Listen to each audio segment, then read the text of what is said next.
சத்யாவில் சுதந்திர தின super offer. அனைத்து வீட்டு உபயோக பொருட்களும் மாபெரும் தள்ளுபடி விலையில் வாங்கிடுங்கள். போதைப் பொருள் தடுப்பு படையை உருவாக்கி இருக்கோம்னு சொல்லிடுறீங்க. அதை சொல்லி பல கோடி ரூபாயில விளம்பரம் எல்லாம் பண்ணிருக்கீங்க. ஆனா களத்துல நடக்கிறதை பார்த்தா இன்னைக்கு வேற மாதிரி இருக்கு. 100 நாள் சாதனைன்னு இந்த அரசு பெருமை பேசுற இதே நேரத்துல தமிழ்நாட்டுல சட்டம் ஒழுங்கு இந்த 100 நாள்ல எந்த அளவுக்கு மோசமா இருக்கு அப்படிங்கறதும் இந்த சம்பவங்களே சாட்சி. கடந்த ஆட்சியில் இந்த ஜாபர் சாதிக் போன்ற இன்டர்நேஷனல் போதை கடத்தல் மன்னர் எப்படி முதலமைச்சர் குடும்பம் முதல் அனைத்து அமைச்சர்கள் வரை தொடர்பில் இருந்தாரோ அது போன்ற எந்த ஒரு சம்பவமும் இதுமேல் நடக்காமல் தடுப்பதற்கான தேவையான அனைத்து நடவடிக்கைகளையும் முதலமைச்சர் கண்டிப்பாக எடுப்பார் என்பதை உறுதியாக சொல்லிக்கிறோம். மாண்புமிகு எதிர்க்கட்சி தலைவர் என்ன அவர் அலோவ் பண்ண போறீங்களா இல்லையா? அவர் அலோவ் பண்ணுங்க. எதிர்க்கட்சி தலைவர் சொன்ன பிறகு நீங்களே எப்படி உட்காருங்க எல்லாரும் நீங்க பேசுங்க. சம்பந்தப்பட்ட ஒரு நபரின் பேரை சொல்லி குறிப்பிட்டு பேசியிருக்கிறார். அந்த சம்பந்தப்பட்ட நபர் மீது அப்படி ஒரு குற்றச்சாட்டை எழுந்ததுமே எங்களுடைய தலைவர் அவர்கள் உடனடியாக அவரை கைது செய்து அவருடைய கட்சியிலிருந்தே உடனடியாக நீக்கிவிட்டோம். ஆனா இவங்களுடைய ஆட்சியில என்ன லட்சணத்தில் நடந்துகிட்டு இருக்கு என்பதை இன்னைக்கு மக்கள் பார்த்துக்கிட்டு இருக்காங்க. இன்றைக்கு ஒரு அமைச்சரே ஐபிஎல் மேட்ச்ல பவுடர் இன்னைக்கு அமைச்சரே ஐபிஎல் உட்காருங்க முடிக்கட்டும். பேரவைத் தலைவர்களே ஒரு அமைச்சரே ஐபிஎல் மேட்ச்ல பவுடர் நுணுக்கிட்டு மாத்திரை நுணுக்குன்னு கதை விட்டாரு. அவர்கிட்ட உங்களுடைய காவல்துறை ஏதாவது விசாரணை நடத்துச்சா? அவர் மேல ஏதாவது நடவடிக்கை எடுத்திருக்கீங்களா? அது மட்டும் இல்ல, சமீப காலமா ஆளுங்கட்சியை சேர்ந்த பலர் போதைப் பொருள் வழக்குல தொடர்ந்து கைது செய்யப்பட்டு வருகிறார். நீங்க இதுக்குரிய ஆதாரங்கள்லாம் நீங்க இல்லாம நீங்க பேசக்கூடாது. அமைச்சர் அவர்கள் பேசுறதுக்கு ஏதாவது ஆதாரம் கேட்டிருக்கீங்களா? அமைச்சர் அவர்கள் பேசுறதுக்கு ஏதாவது ஆதாரம் இருக்கா? நாங்க உடனடியாக கைது செய்யப்பட்டிருக்கோம், அவர் கட்சியிலிருந்து நீக்கி இருக்கிறோம். உங்களுடைய அமைச்சர் ஐபிஎல் மேட்ச்ல பவுடர் நுணுக்கிட்டு இருந்ததை இன்றைக்கு உலகமே பார்த்துச்சு. பல்வேறு விமர்சனங்கள் வந்துச்சு. குழந்தைக்கு மாத்திரை கொடுத்தேன்னு கதை விட்டாரு. அதற்காக ஏதாவது விசாரணை நடத்திருக்கீங்களா? புகார் எடுத்திருக்கீங்களா? ஏதாவது நடவடிக்கை எடுத்திருக்கீங்களா? கேட்க விரும்புறேன். அவரை பத்தி சொன்னதுக்கு நீங்க பதில் சொல்லுங்க. அதை விட்டுட்டு ஏன்டா நீங்க மத்தவனை பத்தி பேசிட்டீங்க. நீங்க எடுத்தீங்களே அந்த கார்டுல தண்ணீங்களே அது என்னன்னு சொல்லுங்க. மாண்புமிகு எதிர்க்கட்சி தலைவர் அவர்கள். மாண்புமிகு பேரவைத் தலைவர் அவர்களே, கடந்த ஒரு வாரத்துல மட்டும் தமிழ்நாடு முழுக்க ஏராளமான கொலைகள் நடந்திருக்கு. முக்கியமா கோவையில கள்ளக்குறிச்சியை சேர்ந்த ஒடுக்கப்பட்ட பிரிவை சேர்ந்த 19 வயது பொறியியல் மாணவர் அமுதனை 20 பேர் கொண்ட ஒரு கும்பல் சென்ற திங்கட்கிழமை அடிச்சு கொலை செஞ்சிருக்கிறாங்க. இந்த பிரச்சனையை நான் ஏற்கனவே இந்த அவையில் எழுப்பும்பொழுது பள்ளிக்கல்வித்துறை அமைச்சர் இது ஒரு கோஷ்டி பூசலால் நடந்த தகராறு, நடந்த கொலை என்று இங்கே பதிய வைத்திருக்கிறார். 10 பேர் மோதிக்கொண்டு 10 பேருக்கும் சண்டை நடந்து கொலை நடந்திருந்தா அது கோஷ்டி பூசல். ஆனா ஒரு மாணவனை கிட்டத்தட்ட 20 பேர் சேர்ந்து அடிச்சிருக்கிறாங்க. எனவே இது ஒரு படுகொலை. மாணவர் அமுதன் விஷயத்துல கோவை செட்டிப்பாளையம் போலீசார் அமுதனை வழக்கு ஒன்றின் விசாரணைக்காக காவல் நிலையத்திற்கு வர சொல்லியிருக்கிறாங்க. அப்பொழுது அந்த போதை கும்பல் பத்தி தகவல்களை கேட்டு அமுதனிடம் கேட்டு வாங்கியிருக்கிறாங்க. தகவல் வாங்கின காவல்துறை குற்றவாளிகளை கண்டுபிடிச்சு நியாயமா அந்த போதைப் பொருட்களை சீஸ் செய்திருக்க வேண்டும், பறிமுதல் பண்ணியிருக்க வேண்டும். ஆனா போதைப் பொருள் பயன்பாடு பத்தி தகவல் தந்த அமுதனுடைய தகவல்களை குற்றவாளிகள் கிட்டேயே பகிர்ந்துட்டு இருக்கிறாங்க. அதுதான் அமுதனுடைய மரணத்திற்கு முக்கியமான காரணமாக அமைஞ்சிருக்கு. இதை நான் மட்டும் சொல்லவில்லை, அமுதனுடைய பெற்றோர்கள் இருவரும் சொல்லியிருக்கிறாங்க. அவங்க இருவருமே, அவங்களுடைய தாய் தந்தை இருவருமே என்னிடத்துல தொலைபேசியில் அடித்து பேசியிருக்கிறாங்க. நான் அவங்களுக்கு ஆறுதல் சொல்லியிருக்கிறேன். அப்படி அவங்க பேசுகிறப்போ போதைப் பொருள் கும்பல் பற்றி காவல்துறையிடம் தகவல் கொடுத்ததால் தான் அமுதன் கொலை செய்யப்பட்டதாக அவங்க உறுதியாக நம்புறாங்க. அதைத்தான் என்னிடம் சொல்லியிருக்கிறாங்க. இந்த வழக்கு தொடர்பாக கள ஆய்வு செஞ்ச பல்வேறு சமூக ஆர்வலர்களும் இதே குற்றச்சாட்டை முன்வைக்கிறாங்க. இந்த சம்பவத்திற்கு நீதி கிடைக்கணும்னு நேற்றைய தினம் எங்களுடைய கழக தலைவருடைய உத்தரவின்படி ஒருங்கிணைந்த கள்ளக்குறிச்சி மாவட்ட கழகம் சார்பாக கிட்டத்தட்ட 10,000 பேர் பங்கு கொண்ட ஒரு மாபெரும் கண்டன ஆர்ப்பாட்டத்தை கள்ளக்குறிச்சி நகரத்தில் நடத்தியிருக்கின்றோம். இந்த கொலையை ஏதோ ஒரு தனிப்பட்ட சம்பவமாக அல்லது கோஷ்டி பூசலாகவோ நாம் கடந்து போய்விட முடியாது. அரசின் அலட்சியத்தால, காவல்துறையுடைய பொறுப்பற்ற போக்கால தான் இந்த கொலை நடந்திருக்கு என்பதுதான் குற்றச்சாட்டு. மாணவர் அமுதன் கொலையில சம்பந்தப்பட்டவங்களுக்கு கடுமையான தண்டனையை நாம் வாங்கி கொடுக்க வேண்டும். அதே மாதிரி குற்றவாளிகளுக்கு தகவல் கொடுத்ததா குற்றம் சாட்டப்படுகின்ற காவல்துறையினர் மேல உடனடியாக கடும் நடவடிக்கை எடுக்க வேண்டும். போதை கலாச்சாரத்தை எதிர்த்து நிற்கின்ற ஒவ்வொருத்தருக்கும் விடப்படுகிற ஒரு எச்சரிக்கை தான் இந்த சம்பவம். கோவையில் மட்டுமல்ல, சென்னையிலும் இதே மாதிரி ஒரு சம்பவம் கடந்த 14ஆம் தேதி நடந்திருக்கு. சென்னை திருவொற்றியூர்ல அரசு பள்ளியில +2 படிச்சுட்டு இருந்த மாணவனோட பெயர் தனுஷ். அவர் போதை கும்பலை தட்டி கேட்டிருக்காரு. அதற்காக பட்டப்பகல்ல சுமார் 30 பேர் கொண்ட ஒரு கும்பல் தனுஷ் அவர்களை அடிச்சே கொலை பண்ணியிருக்கிறாங்க. இந்த அரசு போதைப்பொருள் தடுப்பு படையை உருவாக்கி இருக்கோம்னு சொல்லிடுறீங்க. அதை சொல்லி பல கோடி ரூபாயில விளம்பரம்லாம் பண்ணியிருக்கிறீங்க. ஆனா களத்துல நடக்கிறதை பார்த்தா இன்னைக்கு வேற மாதிரி இருக்கு. உதாரணமாக சில நாட்கள்ல மட்டும் நடந்த குற்ற சம்பவங்களை இங்க அவையில பதிய வைக்க விரும்புகின்றேன். நேற்று இரவு காஞ்சிபுரம் அருகே படுநெல்லி கிராமத்துல கோவில் திருவிழாவின் போது போதை கும்பலுடைய அட்டகாசத்தை கேள்வி கேட்ட சந்துரு, விக்கி அப்படிங்கிற 2 இளைஞர்களை அந்த கும்பல் வெட்டி கொலை பண்ணியிருக்கு. ஆகஸ்ட் 11ஆம் தேதி அன்னைக்கு திருப்பூர் மாவட்டம் பல்லடத்துல தனலட்சுமி, பூவரசி அப்படிங்கிற தாய் மகளை இரட்டை கொலை பண்ணியிருக்கிறாங்க. ஆகஸ்ட் 12ஆம் தேதி சென்னை அம்பத்தூர்ல ஆட்டோவில் வச்சு வைதேகி அப்படிங்கிற ஒரு இளம்பெண்ணை கழுத்தறுத்து கொடூரமா கொலை பண்ணியிருக்கிறாங்க. ஆகஸ்ட் 13ஆம் தேதி வேலூர் மாவட்டம் குடியாத்தத்தில் பெண் தலைமை காவலர் தாமரை செல்வி குத்தி கொலை செய்யப்பட்டிருக்கிறாங்க. ஆகஸ்ட் 14ஆம் தேதி கோவை மாவட்டம் பாப்பநாயகன் பாளையத்தில் ஒரு வயதான பெண்மணியும் உறுப்பினர், கவன ஈர்ப்பு தீர்மானத்தில் நீங்கள் கொடுத்திருக்கிற அந்த பொருள் பற்றி மட்டும் நீங்கள் விளக்குவதில் நியாயம் இருக்கிறது. நாடு முழுவதும் நடந்த மற்ற சம்பவங்களை பற்றி பேசுவதற்கான நேரம் இது அல்ல. சுருக்கமாக கவன ஈர்ப்பு தீர்மானத்தை ஒட்டி ஒரு பிரச்சனை மட்டும் நீங்கள் பேசலாம். அரசுடைய கவனத்துக்கு கொண்டு வர இதெல்லாம் ஒரு வாரத்தில் நடந்தது. நீங்கள் சென்ற வாரமே டைம் கொடுத்துருந்தீங்கன்னா இதெல்லாம் சொல்ல வேண்டிய அவசியம் ஏற்பட்டிருக்காது. இதே நாளில் திருவள்ளூர் மாவட்டம் கும்மிடிப்பூண்டி சானாபுத்தூர் கிராமத்தைச் சேர்ந்த ரஞ்சன் அப்படிங்கிற இளைஞரும் கொலை செய்யப்பட்டிருக்கிறார். இப்படி கொலைகள் மட்டுமல்ல, பாலியல் வன்கொடுமை சம்பவங்களும் எக்கச்சக்கமாக சென்ற ஒரு வாரத்தில் மட்டும் நடந்திருக்கு. கிருஷ்ணகிரி மாவட்டத்தில் 9 வயது சிறுமி ஸ்கூல் முடிஞ்சு வீட்டுக்கு போயிட்டு இருந்தப்போ வழியில் கடத்தப்பட்டு பாலியல் வன்கொடுமைக்கு ஆளாக்கப்பட்டிருக்கிறாங்க. அதே மாதிரி தூத்துக்குடி மாவட்டம் ஆறுமுகநேரியில் ஆளுங்கட்சி நிர்வாகிகள் மேலேயே பாலியல் புகார்கள் இன்னைக்கு தொடர்ந்து வந்த வண்ணம் இருக்கிறது. அந்த மாவட்டத்தில் ஆளுங்கட்சி நிர்வாகிகள் மேலே வர்ற 2வது பாலியல் குற்றச்சாட்டு இது. ராணிப்பேட்டையில் ஆளுங்கட்சியினுடைய மாவட்ட செயலாளர் திரு விஜய் மோகன் மேலே ஒரு பெண் பாலியல் குற்றச்சாட்டு சொல்லியிருக்கிறாங்க. 100 நாள் சாதனைன்னு இந்த அரசு பெருமை பேசுகிற இதே நேரத்தில் தமிழ்நாட்டில் சட்டம் ஒழுங்கு இந்த 100 நாளில் எந்த அளவுக்கு மோசமாக இருக்குது அப்படிங்கிறதும் இந்த சம்பவங்களே சாட்சி. இது மாதிரியான சம்பவங்கள் தொடராமல் இருக்க இந்த அரசு என்னென்ன நடவடிக்கை எடுக்க போகுது? மிக முக்கியமாக பள்ளி கல்லூரிகளில் வன்முறைக்கு எதிராகவும் ஒழுக்கத்தை வளர்த்தெடுக்கவும் கவுன்சிலிங் வகுப்புகளை நடத்த வேண்டும்னு இந்த அரசை கேட்டுக்கொள்கின்றோம். போதைக்கு எதிரான தொடர் விழிப்புணர்வை ஏற்படுத்தணும். மிக முக்கியமாக சட்டம் ஒழுங்கு பிரச்சனையை கட்டுக்குள் கொண்டு வர இந்த அரசு உறுதியான நடவடிக்கை எடுக்க வேண்டும் என்று எங்களுடைய சார்பாக நான் கேட்டுக்கொள்கிறேன். காவல்துறை மானிய கோரிக்கைகளை பேச வேண்டிய அத்தனை செய்திகள் இப்போதே பேசிவிட்டீர்கள். அமைச்சர் அவர்களே, கோயம்புத்தூர் மாவட்டம் மலுமிச்சம்பட்டியில் அமைந்துள்ள தனியார் கல்லூரி மாணவர் அமுதன் கொலை சம்பந்தப்பட்ட விஷயத்தில் கடந்த 10/8/2026 அன்று கோயம்புத்தூர் மலுமிச்சம்பட்டியில் உள்ள தனியார் கல்லூரியில் 3ஆம் ஆண்டு பயின்று வரும் 19 வயதுடைய மாணவர் அமுதன் அதே கல்லூரியில் பயிலும் சக மாணவர்களால் தாக்கப்பட்டு உயிரிழந்த சம்பவம் தொடர்பாக காவல்துறையின் முதற்கட்ட விசாரணையில் 9/8/2026 அன்று இரவு 8 மணி அளவில் 2ஆம் ஆண்டு பயிலும் அமுதனின் நண்பர்களும் 4ஆம் ஆண்டு பயிலும் சில மாணவர்களுடன் இடையே ஏற்பட்ட தகராறு காரணமாக 4ஆம் ஆண்டு பயிலும் மாணவர்கள் 2ஆம் ஆண்டு பயிலும் மாணவர்கள் மீது முதலில் தாக்குதல் நடத்தியதாக தெரிய வருகிறது. இதனால் ஏற்பட்ட முன்விரோதம் காரணமாக 10/8/2026 அன்று அதிகாலை 1:30 மணி அளவில் அமுதனும் அவரது நண்பர்களும் ஏற்கனவே தகராறில் ஈடுபட்ட 4ஆம் ஆண்டு பயிலும் மாணவர்களை மலுமிச்சம்பட்டியில் தங்கியிருந்த அறைக்கு சென்று தாக்கியுள்ளனர். இதனைத் தொடர்ந்து ஒத்தைக்கால் மண்டபம் பூங்கா நகரில் உள்ள மற்றொரு அறைக்கு சென்று அதிகாலை 5 மணி அளவில் அங்கிருந்த மாணவர்களை தாக்கிவிட்டு கைபேசிகளை எடுத்துக்கொண்டு கார் மற்றும் இருசக்கர வாகனங்கள் தப்பிச் சென்றுள்ளனர். காயமடைந்த மாணவர்கள் தனியார் மருத்துவமனையில் சிகிச்சை பெற்றுள்ளனர். மாண்புமிகு பேரவைத் தலைவர் அவர்களே, மேற்கண்ட தாக்குதலுக்குள்ளான மாணவர்கள் அமுதனையும் அவரது நண்பர்களையும் 10/8/2026 அன்று காலை 8:30 மணி அளவில் வழிமறித்து தாக்கியுள்ளனர். இச்சம்பவத்தில் காயமடைந்த ஒருவர் அங்கிருந்து தப்பிச் சென்ற நிலையில் மேற்படி மாணவர்கள் அமுதனை தொடர்ந்து தாக்கிவிட்டு அவரை சுமார் 10:30 மணி அளவில் இருசக்கர வாகனத்தில் அழைத்துச் சென்று மலுமிச்சம்பட்டியில் உள்ள அமுதனின் நண்பரின் அறையில் விட்டு சென்றுள்ளனர்.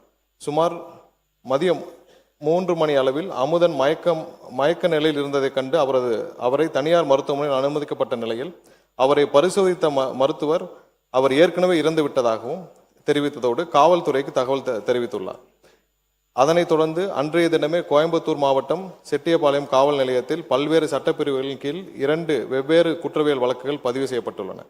பின்னர் அமுதன் இறந்ததை தொடர்ந்து SC/ST அதாவது வன்கொடுமை தடுப்பு சட்ட பிரிவு இவ்வழக்கில் சேர்க்கப்பட்டுள்ளது. பிரேத பரிசோதனைக்கு பிறகு 11/8/2026 அன்று சுமார் 5 மணி அளவில் அவரது உடல் பெற்றோரிடம் ஒப்படைக்கப்பட்டது. மாண்புமிகு பேரவைத் தலைவர் அவர்களே, மாணவர் அமுதன் கொலை செய்யப்பட்டது தொடர்பாக பதிவு செய்யப்பட்ட குற்றவியல் வழக்கு எண் 310/2026 கீழ் இதுவரை 14 பேர், நேற்று இரவு ஒருவர் கூடுதலாக இதுவரை 15 பேர் கைது செய்யப்பட்டு நீதிமன்ற காவலுக்கு அனுப்பப்பட்டுள்ளனர். மேலும் அமுதன் உள்ளிட்டோர் சக மாணவர்களை தாக்கியது தொடர்பாக பதிவு செய்யப்பட்ட குற்றவியல் வழக்கு எண் 309/2026 கீழ் 2 பேர் கைது செய்யப்பட்டுள்ளனர். காவல்துறையினரின் தீவிர விசாரணையின் அடிப்படையில் 9/8/2026 அன்று ஏற்பட்ட இரு குழுக்களுக்கிடையிலான பழிவாங்கும் நோக்கிலான தாக்குதலை அமுதனின் மரணத்திற்கு வழிவகுத்ததாக என்று தெரிய வந்துள்ளது. இவ்வழக்கு தொடர்பாக போதைப் பொருள் பயன்படுத்தியதாக புகாரிலோ காவல்துறையின் விசாரணையிலோ அறியப்படவில்லை. மேலும் பழிவாங்கும் சம்பவங்களை தடுக்க தேவையான தடுப்பு நடவடிக்கைகள் மேற்கொள்ளப்பட்டு நிலைமை தொடர்ந்து உன்னிப்பாக கண்காணிக்கப்பட்டு வருகிறது. மாண்புமிகு முதலமைச்சர் அவர்களின் ஆணைக்கிணங்க மாணவர் அமுதன் இறப்பின் காரணமாக துயரத்தில் இருக்கும் குடும்பத்தினரே மாண்புமிகு சமூக நீதித்துறை அமைச்சர் திரு வன்னியரசு அவர்களும் மற்றும் மாண்புமிகு பிற்படுத்தோர் நலத்துறை அமைச்சர் திரு வி சம்பத்குமார் அவர்களும் 15/8/2026 சனிக்கிழமை என்று நேரில் சந்தித்து ஆறுதல் தெரிவித்தனர். மேலும் வன்கொடுமை தடுப்பு சட்டத்தின் கீழ் பாதிக்கப்பட்ட குடும்பத்தினருக்கு முதற்கட்டமாக ரூபாய் 6 லட்சம் அவரது குடும்பத்தினருக்கு வழங்க ஆணையிடப்பட்டுள்ளது. மாண்புமிகு பேரவைத் தலைவர் அவர்களே, இந்த வழக்கை பொறுத்தவரை போதைப் பொருள் பயன்படுத்துவதை பார்த்து காவல்துறையிடம் புகார் அளித்தவர்களின் விவரங்களை காவல்துறையினர் சம்பந்தப்பட்ட நபர்களும் தெரிவித்ததாகவும் அதன் காரணமாக புகார் அளித்தவரை சரமாரியாக தாக்கப்பட்டு உயிரிழந்ததாகவும் எதிர்க்கட்சி உறுப்பினர்கள் தெரிவித்துள்ளபடி எந்த ஒரு சம்பவமும் இவ்வழக்கில் நடைபெறவில்லை என்பதை தெளிவுபடுத்த விரும்புகிறோம்.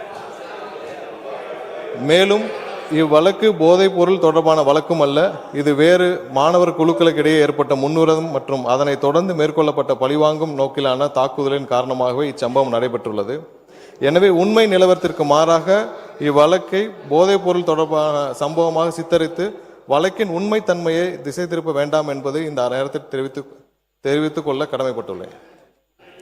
மாணவர் அமுதன் கொலை செய்யப்பட்ட சம்பவத்தை பொறுத்தவரையில் உண்மையை மறைக்க வேண்டிய அவசியம் காவல்துறைக்கோ அரசுக்கோ இல்லை. இவ்வழக்கில் காவல்துறையினர் எந்தவித காலதாமதமின்றி SC/ST அதாவது வன்கொடுமை தடுப்பு சட்டம் உள்ளிட்ட பிரிவுகளின் கீழ் வழக்கு பதிவு செய்து குற்றவாளிகளை விரைவாக கைது செய்யப்பட்டுள்ளனர். இவ்வழக்கினை தொடர்ந்து கண்காணித்து 3 மாதத்திற்குள் குற்றப்பத்திரிகை தாக்கல் செய்து இவ்வழக்கில் தொடர்புடையவர்களின் மீது துரித நடவடிக்கை எடுத்து உரிய தண்டனை பெற்றுத்தர மாண்புமிகு முதலமைச்சர் அவர்கள் ஆணையிட்டுள்ளார். நமது அரசு என்றென்றும் சட்டம் ஒழுங்கு பேணி காப்பதிலும் எந்தவித சமரசமும் இல்லாமல் துரித நடவடிக்கை எடுத்து வருகிறது. மேலும் பாதிக்கப்பட்ட குடும்பத்தினரும் துணை நிற்கும் என்பதை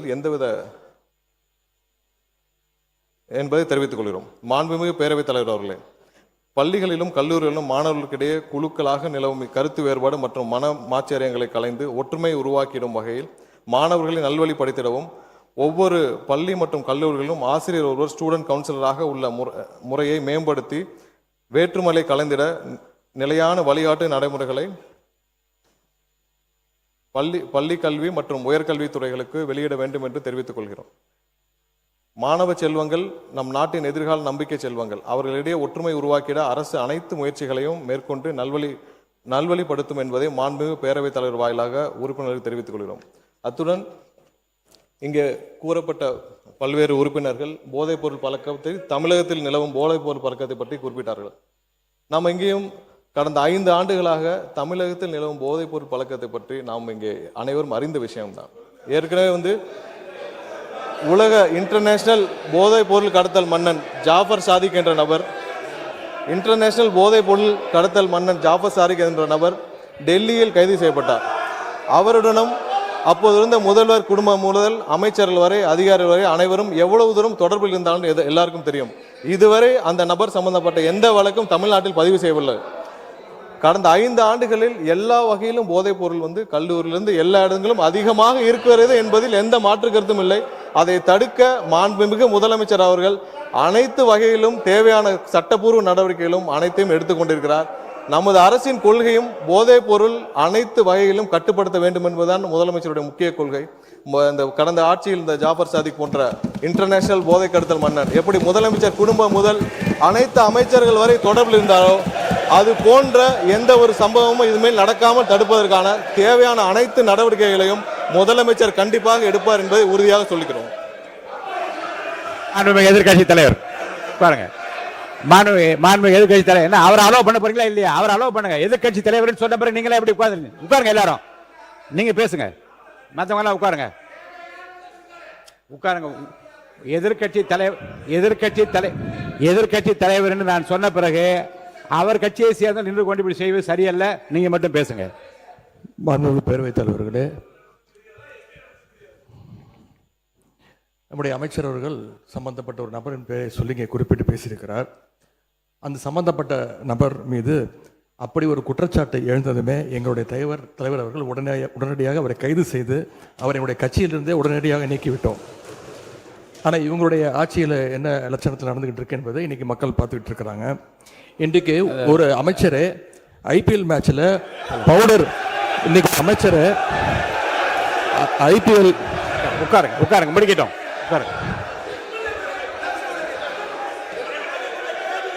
அவங்க குற்றச்சாட்டு வச்சா நானும் குற்றச்சாட்டு வைப்பேன். எதிர்கட்சியில் ஒன்று சொல்கிறேன், உங்களுக்கு பேசுவதற்கு நான் அனுமதி அளிக்கிறேன். நியாயமான கருத்து எதிர்கருத்து இருந்தால் நான் சொல்ல அனுமதி அளிக்கிறேன். ஆனால் உங்கள் கட்சியை சார்ந்தவர்களே நீங்கள் பேசி அப்படி நான் உட்கார அமைச்சர் இருங்க, அமைச்சரை நான் உட்கார சொல்லிவிட்டேன். இல்லை நான் திரும்ப ஒன்று சொல்லுகிறேன். ஒரு கட்சியை சார்ந்த ஒரு நீங்கள் என்ன மாண்பு உறுப்பினர் ஆஸ்டின், நீங்கள் அவருக்காக உங்கள் எதிர்கட்சி தலைவருக்காக பேசுறீங்களா? உட்காருங்க. நீங்கள் அவரை தான் உட்கார சொல்லிட்டேன்ல, நீங்கள் பேசக்கூடாது. உட்காருங்க ஆஸ்டின் சார், உட்காருங்க. நீங்கள் மாண்பு உறுப்பினர் ஆஸ்டின், உங்களுடைய கட்சியினுடைய தலைவர், நீங்கள் எல்லாம் மதிக்க வேண்டிய, நான் மதிக்க வேண்டிய எதிர்கட்சி தலைவர், அவருக்கு நான் வாய்ப்பு கொடுத்துருக்கிறேன். மாண்புமிகு சட்டத்துறை அமைச்சர் எழுந்த உடனே உட்காருங்கள், பதில் சொல்வார் என்று சொல்லுகிற போது நீங்கள் எல்லாரும் எழுந்தீங்கள் என்றால் அப்போ உங்கள் தலைவருக்கு என்ன மதிப்பு இருக்கிறது? மாண்புமிகு எதிர்கட்சி தலைவர், நீங்கள் பேசுங்க.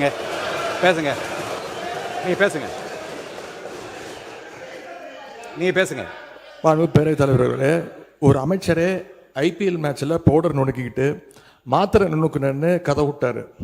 அவர்கிட்ட உங்களுடைய காவல்துறை ஏதாவது விசாரணை நடத்துச்சா? அவர் மேலே ஏதாவது நடவடிக்கை எடுத்திருக்கீங்களா? அது மட்டும் இல்லை, சமீப காலமாக ஆளுங்கட்சியை சேர்ந்த பலர் போதைப் பொருள் வழக்கில் தொடர்ந்து கைது செய்யப்பட்டு வருகிறார். நீங்கள் இதுக்குரிய ஆதாரங்கள்லாம் நீங்கள் இல்லாமல் நீங்கள் பேசக்கூடாது. அமைச்சர் அவர்கள் பேசுறதுக்கு ஏதாவது ஆதாரம் கேட்டிருக்கீங்களா? அமைச்சர் அவர்கள் பேசுறதுக்கு ஏதாவது ஆதாரம் இருக்கா? நாங்கள் உடனடியாக கைது செய்யப்பட்டிருக்கோம், அவர் கட்சியிலிருந்து நீக்கியிருக்கிறோம். உங்களுடைய அமைச்சர் ஐபிஎல் மேட்ச்சில் பவுடர் நுணுக்கிட்டு இருந்ததை இன்றைக்கு உலகமே பார்த்துச்சு, பல்வேறு விமர்சனங்கள் வந்துச்சு. குழந்தைக்கு மாத்திரை கொடுத்தேன்னு கதை விட்டாரு. அதற்காக ஏதாவது விசாரணை நடத்தியிருக்கிறீங்களா? புகார் எடுத்திருக்கிறீங்களா? ஏதாவது நடவடிக்கை எடுத்திருக்கீங்களா? கேட்க விரும்புகிறேன். மாண்பு முன்னவர், அவை முன்னவர். மாண்பு பேரவைத் தலைவர் அவர்களே, மாண்பு எதிர்க்கட்சி தலைவர்கள் குற்றச்சாட்டுகள் சொல்வதற்கு முன்னால் ஒன்றின் பின் ஒன்றாக பல குற்றச்சாட்டுகள் இங்கே சொன்னார்கள். அதற்கான ஆதாரத்தை உங்களிடத்திலே தந்து அதற்கு பிறகு அவர் பேசியிருக்கிறார் என்பதை நான் அறிய விரும்புகிறேன்.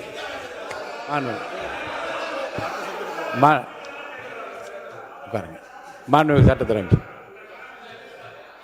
மாண்புமிகு பேரவைத் தலைவர்களே, நான் குறிப்பிட்ட அந்த போதை கடத்தல் மன்னன் ஜாஃபர் சாதிக் சம்பந்தப்பட்ட எந்த பெயரையும் நான் சபை நாகரிகம் கருதி சொல்லவில்லை. அதே நேரத்தில் அந்த வழக்கில் ஒன்றிய அரசு டெல்லியில் பதிவு செய்யப்பட்ட வழக்கு தான் தவிர்த்து இங்கே எந்த வழக்கும் பதிவு செய்யப்படவில்லை. அவரை காப்பாற்ற முயற்சியாக நடந்தது. இவர்கள் தேவைப்பட்டால் யாருடன் எந்தெந்த வகையில் புகைப்படம் எல்லாம் அப்போது சமூக வலைதளத்தில் எல்லாத்திலும் வெளியானுச்சு. சபை நாகரிகம் கருதி நான் அதை வெளியிடவில்லை, யாருடைய பெயரையும் குறிப்பிடவில்லை. அதை அவர்கள் இத்தோடு நிறுத்திக் கொண்டால் நல்லது. கண்டிப்பாக நம்மளுடைய அரசு எந்த வகையிலும் போதைப் பொருள் கடத்தலை தடுக்கவும் போதைப் பொருட்களை தடுக்கவும் தான் முதலமைச்சர் உத்தரவிட்டுள்ளார். இல்ல இந்த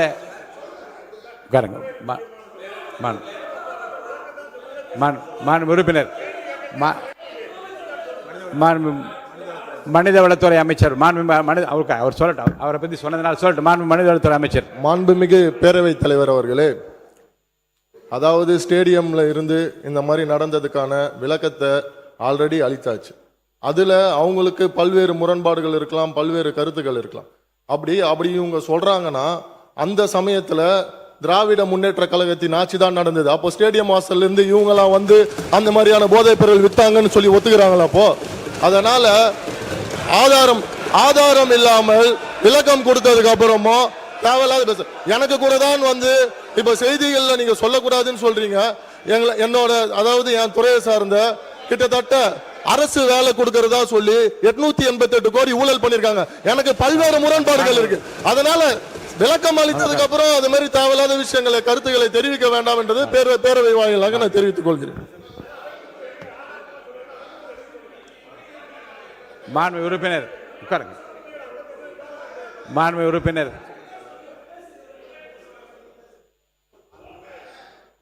பேரவைத் தலைவர் அவர்களே, அவரை பற்றி குற்றச்சாட்டு சொன்னால் அதற்கு பதில் சொல்லிட்டாரு. அதை விடுத்து ஒரு ரெய்டில் எங்கேயாவது செக்குது 888 கோடின்னு ஒரு கேஸ் பதிவு பண்ண சொல்லி இடி சொன்னாங்கன்னு சொல்லி பெர்சீவ் பண்ணி அது வேலை கோர்ட்டில் இருக்குது சப்ஜெக்ட். கோர்ட்டில் இருக்கிற சப்ஜெக்டை இவர் கூப்பிட்டு பேசுகிறது எப்படி சரியாக இருக்குமா? ஃபுல் விளக்கம் நான் சொல்ல முடியுமா அதுக்கு? எனவே அதை அவை குறிப்பிலிருந்து நீக்க வேண்டும். ஒன்று. ரெண்டு, அவரை பற்றி சொன்னதுக்கு நீங்கள் பதில் சொல்லுங்க. அதை விட்டுட்டு ஏன்டானா நீங்கள் மற்றவனை பற்றி பேசியிருக்கீங்க. நீங்கள் எடுத்தீங்களே அந்த காரில் தண்ணீங்களே அது என்னன்னு சொல்லுங்க.